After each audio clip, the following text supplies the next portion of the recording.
recording. When I was temple president in Vrindavan, one time Sridhar Maharaj was also there, and at that time Maharaj was staying in our guest house.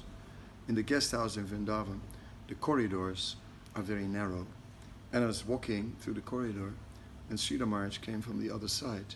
And Maharaj, he was well built, you know, he had like some muscles here and a nice belly. So he comes from the other side of the corridor, and I'm sort of walking and I'm saying, Haribol Maharaj, and about to walk past. And then he blocked me, and I just bounced into him, and then he just moved his belly, and I flew against the wall, and he pinned me with his belly against the wall, and he says, Karma kanda jnana kanda kevala bisara bandha. Now that means these rituals of karma kanda and the jnana kanda, the impersonalist, these are simply pots of poison, he said.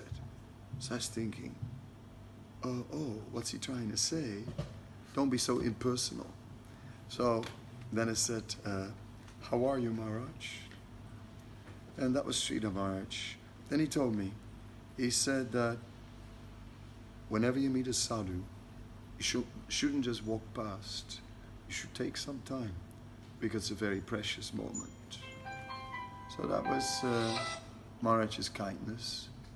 I remember that Sridhar Maharaj was worshipping this Nrsinga Shila with a big form of Nrsingadev with a big mouth and teeth. And I asked him, Maharaj, why are you worshipping that deity? Why not something more sweet? And he said, to overcome the fear of death. I said, Maharaj, you're transcendental. He said, no. This is something very, very deep. Very deep.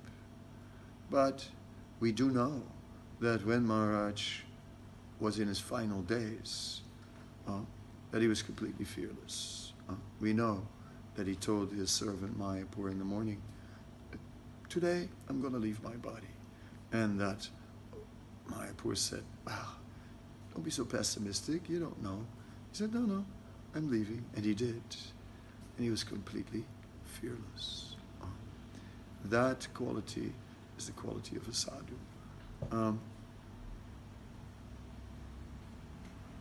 I also remember Sridhar Maharaj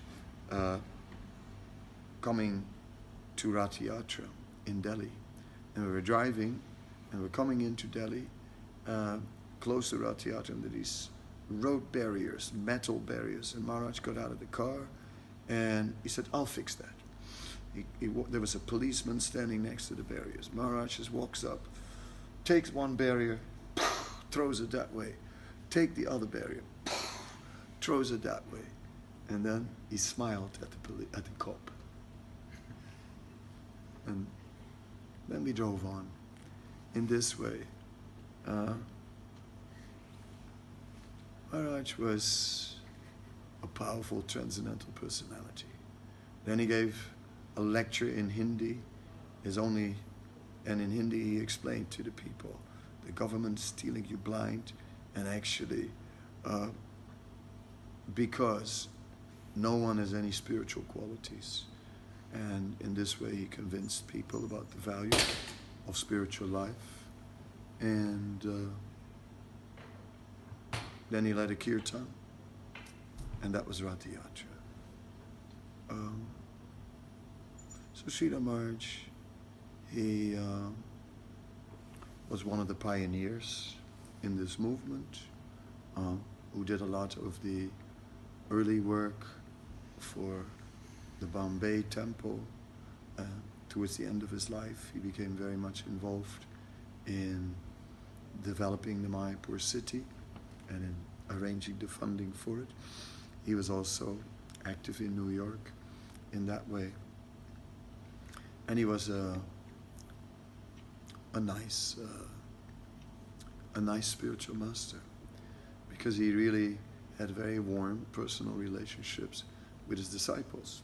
So one time I came to Mayapur and I was late for the festival, and I hadn't booked any room or anything. because sannyasis, they give us something, usually. So I came, and then they put me in the room with Sridhar Maharaj. So when I arrived, Maharaj smiled and said, "Welcome. You are the third sannyasi who they've sent here. The other ones didn't last." I said, "What happened?" He said, "The last one was Satchinandan Maharaj, but he ran away because I snore." So now that warned me a bit, so I went to get earplugs somewhere, and I had earplugs, but the snoring of Maharaj was so serious that like even my bed sheet was flapping in the wind of his snore. It was that loud. It was just incredible. And in this way, Sridhar Maharaj, at night, it was super intense, super intense. I even wrapped a gamsha around my head. It was that loud, the noise.